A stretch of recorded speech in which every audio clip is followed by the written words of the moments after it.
That day, my stepmom entered the house with muddy shoes and her footprints stained the entire floor I had just cleaned. Wait, your shoes? Before I could finish, she angrily kicked the water bucket. What? Are you giving me orders? You're lucky that I allow you to stay here. Know your place. Just like that, she casually left. But then she slipped and fell after stepping on the water she had just spilled. Karma. Hi, I'm Snow. My mom passed away right after I was born, and my dad, a firefighter, just died in an accident. Since then, I had to live with Chloe, my stepmom, and Sarah, her daughter. However, they hated me. Chloe always wanted to kick me out of the house. That day, Chloe held a big party at our house and invited all her important guests over. As always, I was forced to prepare everything and act as a server at the party. When my stepmom was busily talking to the guests, to my horror, I saw Sarah sitting in the corner of the room absolutely wasted. Seeing her struggle to stand on her feet, I rushed over to help. Sarah, are you okay? Get out of my way, servant. I don't need your help. I sighed and was about to take Sarah back to her room, but she refused and tried to push me away. Because she was so drunk, Sarah lost her balance and fell straight into the nearby ice statue and broke it. She then laid flat on the floor. Chloe panicked and yelled at me. What have you done to my daughter? When she was helping her daughter up, Sarah vomited all over her. The party quickly ended in the horror of the guests. My stepmom absurdly put all the blame on me and kicked me out of the house the same night. With barely enough to support myself, I couldn't rent a cheap motel room. I was sitting in front of a convenience store and worried about the days to come when suddenly, from behind me, a hand placed on my shoulder. A man's deep voice sent chills down my spine. Hey. Startled, I jumped up and threw my back in his face. Ah! Help! Snow, calm down. It's me, Dean. After I calmed down, I realized it was Dean, an old colleague of my dad's. We've met a few times before and I know he's a good guy. He asked me why I was out in the street so late and I sighed while telling him everything that happened. After a quiet moment, Dean said gently, Come to the fire station with me, child. We'll arrange a place for you to spend the night. But Don't worry. The 7 of us are best buddies with your old man. We can help you. realizing that was the best option at the moment, I agreed to come with him. So that night, Dean let me stay in his office. The next morning, I was awakened by a loud argument. When I went to the common room, I saw 7 members of the fire station arguing about me. Dean wanted me to stay, but Phil refused. Seeing the tense situation, I immediately spoke up. I'm so sorry to bother you all. I'll leave now. Surprisingly, the others quickly stopped me, saying that staying in the fire station was much safer than wandering outside. I shyly looked at Phil. He sighed, then cleared his throat. Ugh, fine. You can stay until we have a better solution. Everyone cheered happily. So since then, I started living in the fire station with my dad's colleagues. In return for their kindness, I cleaned and cooked for everyone in the fire station. It was tiring and sometimes I got woken up in the middle of the night by sirens, but despite that, I was very well treated. The other members also remodeled the bathroom so that a girl like me could use it comfortably. Everyone was friendly to me, except Phil. To be closer to him, one day, after the fire brigade had finished training, I ran over to Phil and tried to help him organize his tool bag. Please take a rest. I'll help you clean it up. No, leave. You can't do it. Despite his objections, I still picked up the bag. However, because of the wrong arrangement, I caused the oxygen tank to suddenly slip out and fall directly at his feet. He painfully howled and hugged his feet. Don't cause any more trouble. I told you you couldn't do it. Just stay away. Because I felt so embarrassed, I had no choice but to leave. To atone for my mistake, that night I sat in the storage room and learned how to organize the equipment from the instructions. Just then, Phil passed by and saw me. Why do you have to learn those things? I know you don't like me, so I want to make myself more useful. Phil looked surprised, then patted my head, smiling. Sorry, child. I'm like that to you because I'm worried that this place is too harsh for a young girl like you, and you'd be better off being somewhere else. But if you really want to be here, you're always welcome. His words lifted me up. From that day on, we became more comfortable and closer to each other.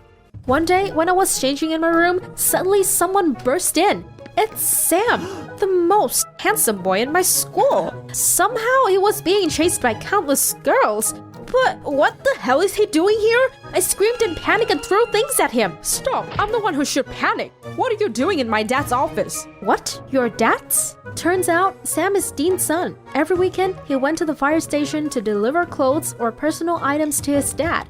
I guess Dean forgot to tell him about me because Sam looked absolutely shocked. After everything was explained, I apologized to Sam. Fortunately, he didn't mind it and was very friendly to me. My life was getting so much happier. I had a special family and a new close friend. But who would have thought that my happy life was about to shatter very quickly? That day, when Sam and I were chatting at school, my stepsister saw us. After Sam left, she angrily approached me. Hey, how the heck does someone like you know Sam? Are you dating? No. I'm staying at the fire station where his father worked, so I met him. But what does that have to do with you? Sarah angrily demanded me to stay away from Sam because he was her crush. How childish. I firmly refused her, which even made her angrier. Stupid cow! You'll have to pay.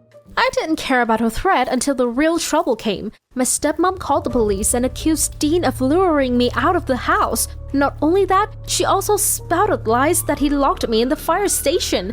Although he tried to tell the truth, Dean was still detained at the police station for a night and was disciplined by his superiors for breaking the rules when letting me live in the fire station.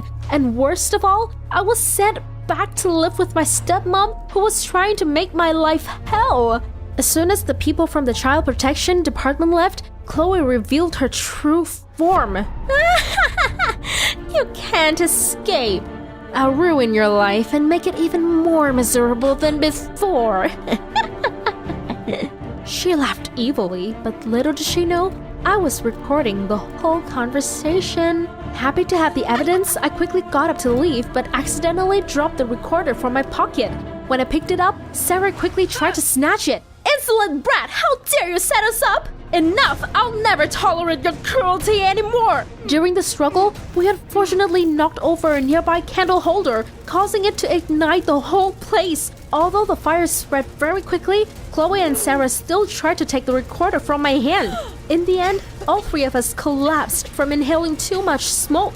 Luckily, at that moment, Dean and his fire brigade rushed in to rescue us. When I opened my eyes, I found myself in the hospital. Dean, Phil, and Sam looked at me worriedly. Are you okay? My recorder! I needed to get away from her! Dean suddenly brought out the recorder and smiled at me. Here it is. Even when you fainted, you still held it tightly in your hand. Rest assured, dear, with this proof, you'll be free. I burst into tears of happiness and hugged them tightly. Hi everyone, my name is Brittany. My mom is a perfectionist and her preferences affect my life, or rather, my quality of life. The thing is, she's always tried to make me perfect, and it turned out to be the opposite. Fate has added a couple more surprises, which I will certainly tell you about. So, my mornings would start with my mother sitting me on a chair in our so-called dressing room and conjuring up brushes and other cosmetics. You have a big nose, you need to make it smaller. You need to make your eyes a little bigger, and your flat lips. My God, what's wrong with your eyelashes? We just gave you extensions. Did you sleep on your face again? I asked you not to, Brittany. What about your hair? You just had it done. Why is it so messy? Do you even take care of yourself? Why do I have to do all this? Said my mother. Because I'm happy with my appearance, Mom. I look normal. Why do you make a doll out of me every day? How can you just walk around with a face like that? So much imperfection, it kills me. But I'm okay with it. No, you're not. I am a professional makeup artist and want to make my daughter more beautiful and better. Any other girl in your place would be jealous, but you're an ungrateful daughter. Mom also resented me for not appreciating her work, but my image of a doll pissed me off. I was like an inanimate object.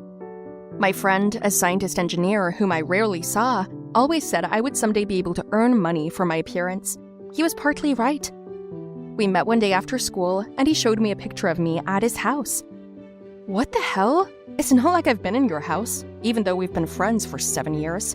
We've been friends for 8 years, and also, I've been working on a project. I'm creating an android doll for a very rich client. Billy told me that a big order came in to create an android doll for the client's son. It was to create a friend for the soul, to have someone to talk to. I knew right away what it was all about, and was like, give me a fee for some nut job to communicate with a doll that looks like me? Idiot! Why didn't you ask me? That's exactly what you're here for. The test run was perfect. I was supposed to bring Erica to their house tomorrow, but something happened. My robot is broken. She's on sleep mode instead of friendly mode and dancing instead of walking. I have to fix her, but I need time. And if this order fails, I lose a whole year of work for nothing. I won't get royalties, and also, no, don't even dream of it. I won't pretend to be my robot copy just for you. 3 days for $300,000. I'll pay it to you. Yeah, rich people have their quirks. Where to? I wanted to make money so I could buy a ticket and get away from my mom. I couldn't live with her like that anymore. In the morning, they packed me up in a box. I put a microphone in my ear and put me in a perfect doll mode. I was unpacked and I saw the same goat in front of me who had hit my scooter with his car. I'd fell, hurt my leg, and this goat looked at me and didn't even get out of the car. Good thing I had my helmet on and didn't break my head. He just slipped $1,000 through the window and took off. I had to sew up my dress afterward. I saw it and yelled, "Oh, it's you!" He freaked out too, asked what was wrong with my regimen. Billy told me what to do and I pretended it was a reset and the voice settings were now working perfectly fine. Billy talked and I just did the actions, standing, sitting, smiling, talking. When that jerk Harry had played with me enough, he went out to his friend and I ran to the bathroom and into the kitchen and opened the fridge to eat. Billy was yelling into my earpiece that I couldn't be that dirty, so I told him to hurry up and get me out of here under any pretext because otherwise I'd starve to death. "Did they put a function in you to eat?" came a voice from behind me.